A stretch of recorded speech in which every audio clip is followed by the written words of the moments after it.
Assalamualaikum warahmatullahi wabarakatuh. Saya Nanda Rodatul Jannah, mahasiswi Prodi Biologi Fakultas Sains dan Teknologi Universitas Islam Negeri Araniri, Banda Aceh. Baiklah, video ini merupakan tugas mata kuliah Ekologi Perairan yang dibimbing oleh Pak Ilham Zulfahmi MSI dengan judul Hubungan antara nilai-nilai Islam dalam menjaga lingkungan akuatik atau perairan. Air dalam Al-Quran disebut sebagai sumber kehidupan. Allah menciptakan segala sesuatu seperti manusia, hewan, dan tumbuh-tumbuhan dari air, yang mana kehidupan makhluk tersebut dapat terjaga dengan air.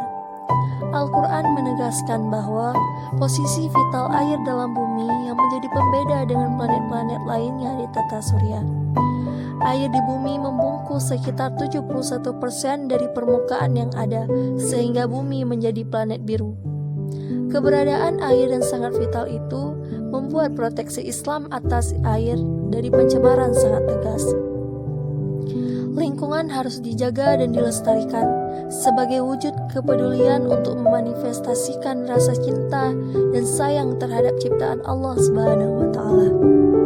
Agama Islam mengajarkan tentang pemeliharaan lingkungan hidup yang harus diimplementasikan dalam sikap dan perilaku manusia untuk tidak membuat kerusakan di muka bumi. Allah telah memperingatkan kepada manusia agar tidak membuat kerusakan di muka bumi.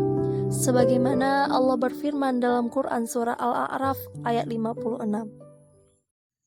Bismillahirrahmanirrahim. ولا تفسدوا في الأرض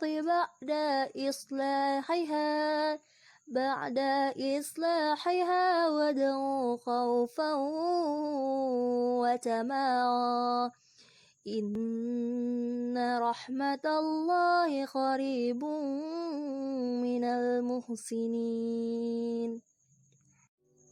Dan janganlah kamu berbuat kerusakan di bumi setelah diciptakan dengan baik. Berdoalah kepadanya dengan rasa takut dan penuh harap.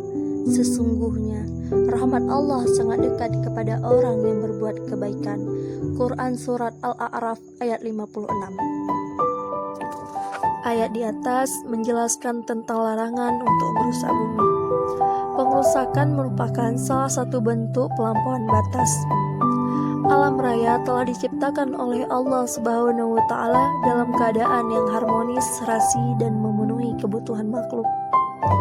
Allah telah menjadikannya baik, bahkan memerintahkan hamba-hambanya untuk memperbaikinya. Merusak setelah diperbaiki jauh lebih buruk daripada merusak sebelum diperbaiki. Karena itu, ayat ini secara tegas menggarisbawahi larangan tersebut. Walaupun tentunya memperarah kerusakan atau merusak yang baik juga amat tercela. Penyebab kerusakan lingkungan bisa dibagi menjadi dua. Yang pertama yaitu faktor alam, seperti letusan gunung berapi, angin puting beliung, gempa bumi, tsunami, dan bencana alam lainnya yang bisa menimbulkan kerusakan lingkungan. Yang kedua yaitu ulah manusia. Kerusakan lingkungan hidup akibat ulah manusia ternyata lebih besar dan banyak dibandingkan kerusakan akibat faktor alam. Hal ini dipicu oleh aktivitas atau perbuatan manusia yang tidak ramah lingkungan. Contohnya, penebangan hutan, aktivitas pembakaran hutan, membuang sampah ke sungai, dan lain sebagainya. Kerusakan lingkungan di darat dan di lautan akibat ulah manusia, seperti halnya peristiwa menyemburnya lumpur lapindo yang pembuangannya dialirkan ke laut. Dan itu semua akan menimbulkan dampak terhadap ekosistem perairan. Hal tersebut telah dijelaskan oleh Allah Subhanahu wa Ta'ala dalam Quran surah Ar-Rum ayat 41. Bismillahirrahmanirrahim. Dharal fasadul barri wal bahri bima kasabat aydin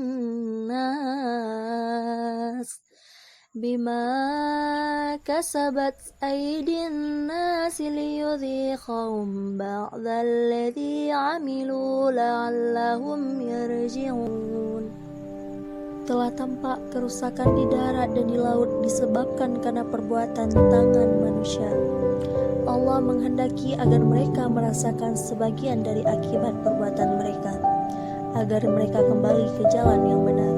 Quran Surah Ar-Rum ayat 41. Di samping itu, Rasulullah melarang merusak lingkungan, mulai dari perbuatan yang kecil dan remeh seperti melarang membuang kotoran manusia di tempat yang dapat mengganggu manusia, sebagaimana sabda Nabi, An Abi Hurairah radhiyallahu anhu, anna Nabiyya sallallahu alaihi wasallam qala, ittaqullaha ainaini qalu, wa man la ainaini qala, alladhi yataqalla fi tariqin nasi aw fi dhillihim.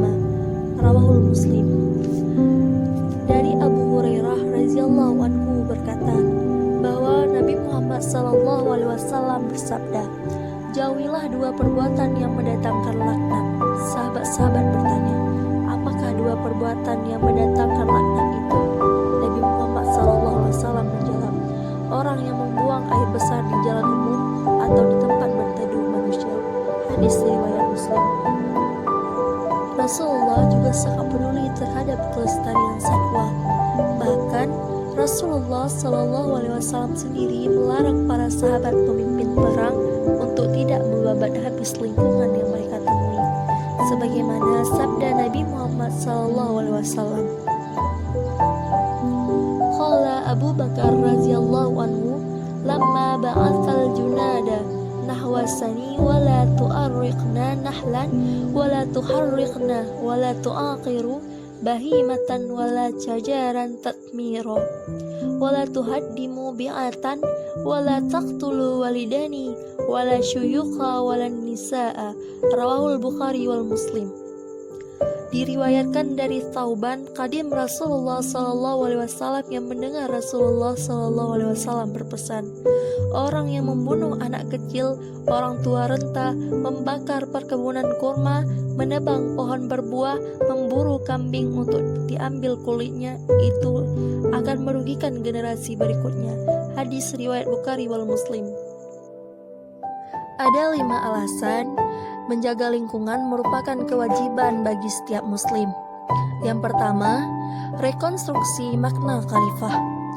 Sebagaimana Allah berfirman dalam Quran Surah Al-Baqarah ayat 30.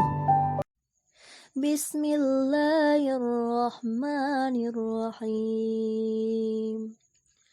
Wa idh qala rabbuka lil malaikati inni ja'ilun fil ardi khalifah qalu ataj'alu fiha man yufsidu fiha wa yasfiku dima wa nahnu nusabbihu bihamdika wa nuqaddisu lak qala inni a'lamu ma la ta'lamun. Dan ingatlah ketika Tuhanmu berfirman kepada malaikat, aku hendak menjadikan khalifah di bumi. Mereka berkata, apakah engkau hendak menjadikan orang yang merusak dan menumpahkan darah di sana? Sedangkan kami bertasbih memujimu dan menyucikan namamu. Allah berfirman, sungguh aku mengetahui apa yang tidak kamu ketahui. Quran Surah Al-Baqarah ayat 30. Quran Surah Al-Baqarah ayat 30 memberikan kewajiban kepada manusia untuk menjaga lingkungan. Juga sangat terkait dengan posisi manusia sebagai khalifah di muka bumi. Maka manusia memiliki tanggung jawab untuk mengelola bumi dengan sebaik-baiknya, sebagai sebuah amanah yang diberikan Allah Subhanahu wa Ta'ala. Yang kedua, ekologi sebagai doktrin ajaran. Yang ketiga, tidak sempurna iman seseorang jika tidak peduli lingkungan. Yang keempat, perusak lingkungan adalah kafir ekologis. Yang kelima, memperjuangkan politik hijau atau green politik sebagai sebuah gerakan mendampingi pembangunan agar berperspektif ekologis. Cukup sekian video dari saya. Lebih dan kurang saya mohon maaf. Wabillahi taufiq wal hidayah. Assalamualaikum warahmatullahi wabarakatuh.